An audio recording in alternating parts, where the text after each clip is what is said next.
দুর্যোগপূর্ণ আবহাওয়া আমরা গত 4-5 দিন যাবতীয় মনিটর করতেছি। গতকাল প্রধানমন্ত্রী, মাননীয় প্রধানমন্ত্রী বললেন যে না, সরজমিনে দেখে আসো।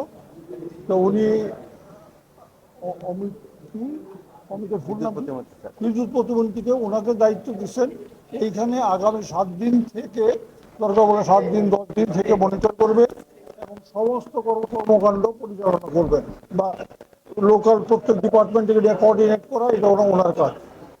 আর আমাদের মন্ত্রণালয় হলো দুর্যোগ ব্যবস্থাপনা। আমি আমার দায়িত্ব হয়েছে আজকে আমি 5টা ডিস্ট্রিক্টে ঘুরবো আগামী দিনে। ওখানে ক্ষয়ক্ষতি বা আরও নতুন করে কোনো কিছু আমাদের সাহায্য দেওয়ার দরকার আছে কিনা সেটা পর্যবেক্ষণ করব বা ওইভাবে কাজ করব। চট্টগ্রামের জন্য আমরা কিন্তু এই পর্যন্ত 500 মেট্রিক টন চাল দিয়ে দেওয়া হয়েছে। তাদের হাতে বুঝে এখনো 200 মজুদ আছে। লাগলে যদি লাগে বলার সঙ্গে সঙ্গে আমরা পাঠাই দিতে পারবো। আশ্রয় কেন্দ্র আছে 650, সবগুলি ভরে নাই, 2-একটা বোধহয় খালি আছে, নাম্বারটা আমি জানতাম, ভুলে গেছি। এবং টোটাল আশ্রয় নিয়েছেন বোধহয় 25,000 নাকি 25,000। শুকনো খাবার দিয়েছি 25,000 প্লাস। প্রতি বছরই বর্ষাতে দেখা যায় যে চট্টগ্রামে আসলে পাহাড়ের পাদদেশে যারা বাস করে তাদেরকে সরানোর একটা উদ্যোগ নেওয়া হয়, কিন্তু বর্ষার আগে কিংবা ওদেরকে পার্মানেন্টলি কোনো ধরনের ব্যবস্থা এটা তো এইটা তো আমাদের বাঙালিদের মজ্জাগত অভ্যাস। আমরা এই পর্যন্ত পানি না আসে সে পর্যন্ত আমরা কিছু করি না। এই ঘটনাটা ধরেন বন্যাটা পার হয়ে গেলে আপনিও ভুলে যাবেন, আমিও ভুলে যাব, তাই না? এখন মানে গতকালকে এই কথাগুলি হয়েছে। আমাদের মন্ত্রণালয়ের আন্ডারে কিছু জমি আছে গভর্নমেন্টের, মহাজের জমি নাকি, আমরা আমাদের প্ল্যান যেটা আছে যে এই যে রিস্কি জায়গায় যারা থাকে তাদেরকে ওখানে রিহ্যাবিলিট করা যায় কিনা। আর এই যে ভূমিধসটা কিন্তু মানব মানবের তৈরি ইয়ে, যে গাছ কাটতেছে, টপ সারফেস চলে যাচ্ছে, ওয়াটার রিটেনিং কমে যাচ্ছে, চলে যাচ্ছে। নেচারে বাধা দিবেন তার উল্টা হবে।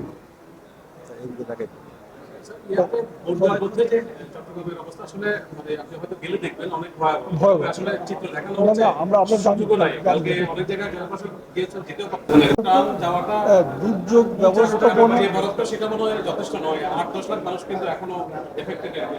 আমরা তো লোকাল অ্যাডমিনিস্ট্রেশন যেরকম চাচ্ছে আমরা ওরকম দিয়ে যাচ্ছি।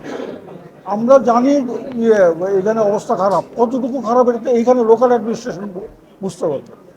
আমরা রেডি, যা লাগবে তাই দিই। এইটা এখনো মাপতে যাবে, এটা পানি কমলে পরে করা হবে, এখন করা যাবে না। সর্বশেষ কথা সেটি হচ্ছে যে যারা পাহাড় কাটছে তাদের মধ্যে কোনো ধরনের ব্যবস্থা নেবেন কিনা?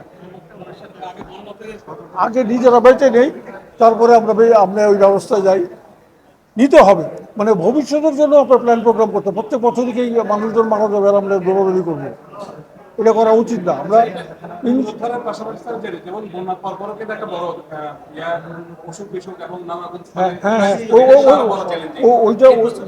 ওইটার আরো আমাদের কাছে পর্যাপ্ত ওষুধ আছে, সিভিল সার্জন বলা আছে, হি রেডি, মোটামুটি উই আর প্রিপেয়ার। আপনার কোনো রকম মহামারী হইতে দিব না, হবে রোগ হবে, তার ওষুধ আছে। আমরা জানি যে রোগ হইতে পারে, সেই জন্য আমাদের প্রিপেয়ারনেস আছে। মনে হয় না যে নর্মাল বন্যার পরে যে একটা প্রাদুর্ভাব হয়, এইটা আমরা ট্যাকেল করতে পারবো ইনশাআল্লাহ। ফসল এবং কৃষি, বিশেষ করে কৃষক, গ্রামের ছোট উদ্যোক্তা যারা খামার করতেন, তারা মাছের ঘের করতেন, ওরা ব্যাপক ক্ষতি হয়েছে আসলে। তো এই জায়গাটাতে আপনাদের ভূমিকা কি থাকতে পারে? আমরা তাদেরকে চেষ্টা করবো রিহ্যাবিলিট করার জন্য। বন্যার পরে আপনাদেরকে সাহায্য করার জন্য ইকোনমি তো আনতে হবে। ওর ফসল উৎপাদন মানে হইলো আমার দেশের ইকোনমি, শুরু করতে হবে। কতটুকু করতে পারবো, কতটুকু সাকসেসফুল হবো এটা আল্লাহ জানে, কিন্তু আমরা চেষ্টা করবো।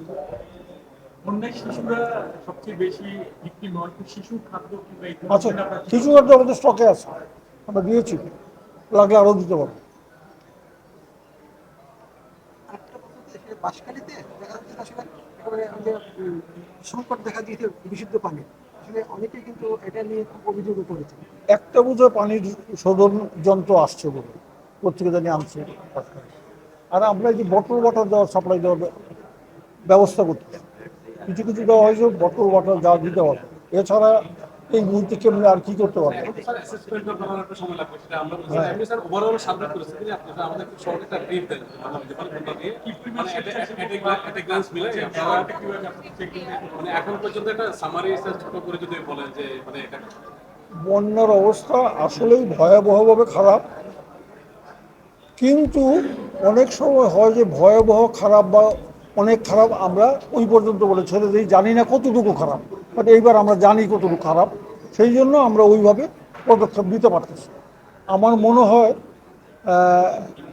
আমি আমি ব্যক্তিগতভাবে আপনার মানে আমাদের দেশের প্রত্যেকটা অর্গান তা ইয়েরা ওনারা যথেষ্ট কাজ করতেছেন এবং they could reach the people. এখন আপনার দরকার 10 বোতল, আমি নিয়ে গেছি 8 বোতল, দাম তো কম হবেই, কিন্তু at least we can reach the people. আমরা জানতেছি তাদের কী প্রবলেম আছে, সেটাকে অ্যাড্রেস করার আমরা চেষ্টা করি। 100% করতে পারছি এই কথা বলবো না, but we are trying our best. Sir cabinet secretary কালকে একটা আছে মন্ত্রী পরিষদ বিভাগটা একটা আপনার কর্মচারী বললেন যে প্রতিমন্ত্রীর মধ্যে একটা দায়িত্ব দেওয়া আছে, প্রতিমন্ত্রীকে দায়িত্ব দেওয়া হয়েছে, মাননীয় প্রধানমন্ত্রীর 10 যে দিক নির্দেশনার কথা বলা হয়েছে, সেটি এক্সিকিউশন আসলে সাথে প্রস্তুতি মানে প্রধানমন্ত্রী দেখতেছেন এবং 10টা প্ল্যানের কথা বলছেন যে সেটি নিয়ে স্যার মানে আপনারা আসলে মানে সবাই মিলে আসলে চেষ্টা করছেন, সেই জিনিসটা আমরা একটু শুনতে চাই। আমরা সবাই মিলে মানে কি headed by the prime minister. কালকে 3 ঘন্টা আমরা ওই কি বলে জুমে মিটিং করছি, উনি ইচ অ্যান্ড এভরিবডি প্রত্যেক ডিস্ট্রিক্টের ডিসি, এসপি, তারপরে সিভিল সার্জন, 3 জনের সঙ্গে কথা বলছি। আর্মি আছে, আনসার আছে, ভিডিও আছে, আমরা সবাইকে কাজে লাগাতে চাই। তো স্পেসিফিক্যালি সবার সঙ্গে কথা বলা হয়েছে, তাদের কোনো অসুবিধা আছে কিনা সেটা দেখছি। তাদের কাজটা তো তাদের, ধরেন সিভিল সার্জনের কাজ হলো যে পরবর্তী সময়ে যেন ওষুধ না হয়, আগাম ওষুধ সাপ্লাই করা, এগুলি ওনারা বলেছেন ওনারা ইকুইপড, তাদের কোনো অভাব নাই, তারা করতে পারবে। তো এরকম প্রত্যেকের সঙ্গে কথা হয়েছে, সবাই এই ব্যাপারে ওয়াকিবহাল এবং তারা প্রস্তুত। এবং আমরা যেটা সরকার থেকে যেটা বলতেছি, যদি আরও লাগে সেই ব্যবস্থা আমরা করব। এবং সরজমিনে দেখার জন্য আমি আজকে আসছি। আমার ত্রাণ দেওয়ার কোনো ই নাই, আমি ত্রাণ কীভাবে দেওয়া হচ্ছে এই দিক দেখে চলবে, এবং সেখানে কোনো ইনপুট যদি থাকে আমি এখান থেকে ইনপুট দিয়ে দিই। যদি মনে করেন যে আজকে এখানে কোথাও দেখি যে ওখানে চাল দিতে হবে, আমি এখনই এখান থেকে বলে দিই।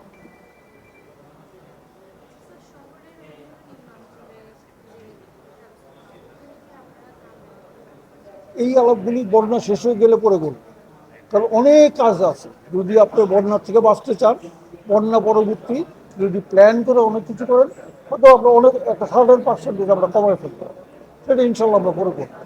মাথায় চিন্তা আছে আমাদের। ঠিক আছে, থ্যাংক ইউ, থ্যাংক ইউ। কোন দিকে যাবেন স্যার? হ্যাঁ, এখন আমরা যাবো 12 ঘন্টায় 5 ডিস্ট্রিক্ট ভ্রমণ,